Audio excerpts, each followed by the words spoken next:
DIY pattern print chalkboard. I started out by making a 9" by 9" square out of purple poster board.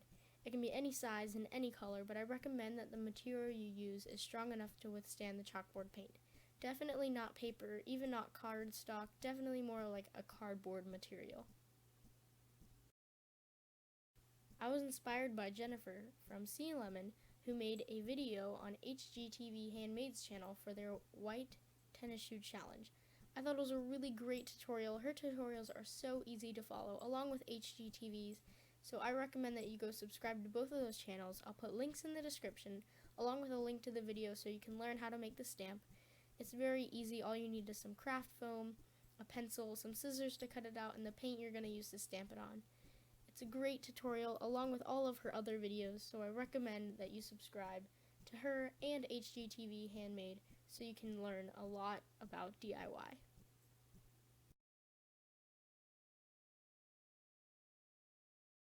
I decided to make Converse-like tennis shoes for my little stamp, and I didn't put the little white circle like you would see on the real shoe, so I went back with a little sponge brush and I just put a little dot on each of the shoes.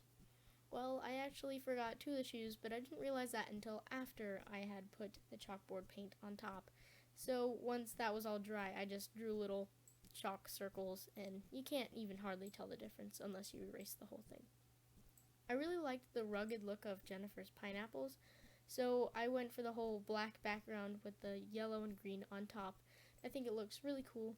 The only tricky thing that you may need to practice a little bit beforehand, which I would recommend, is how much paint to apply and how much pressure to apply. Other than that, it's super easy just to stamp your pineapples and shoes.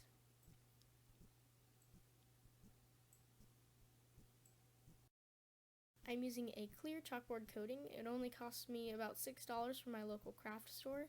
I'm following directions, and it says to apply 1 coat in vertical direction and then wait an hour for it to dry, and I recommend writing down which way to paint next just so you don't forget.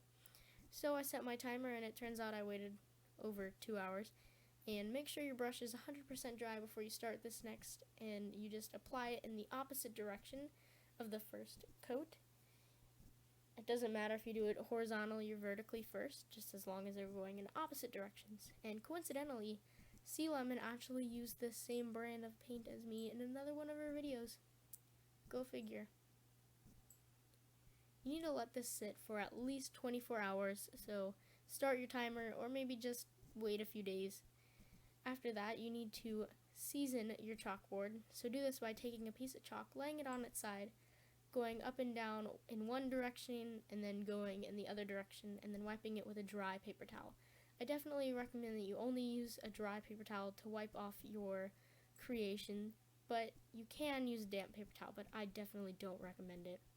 So just write something, don't like the way it looks, wipe it off. You can even use colored chalk. Other than that, comment down below, let me know what you want to see, and like this video, and subscribe.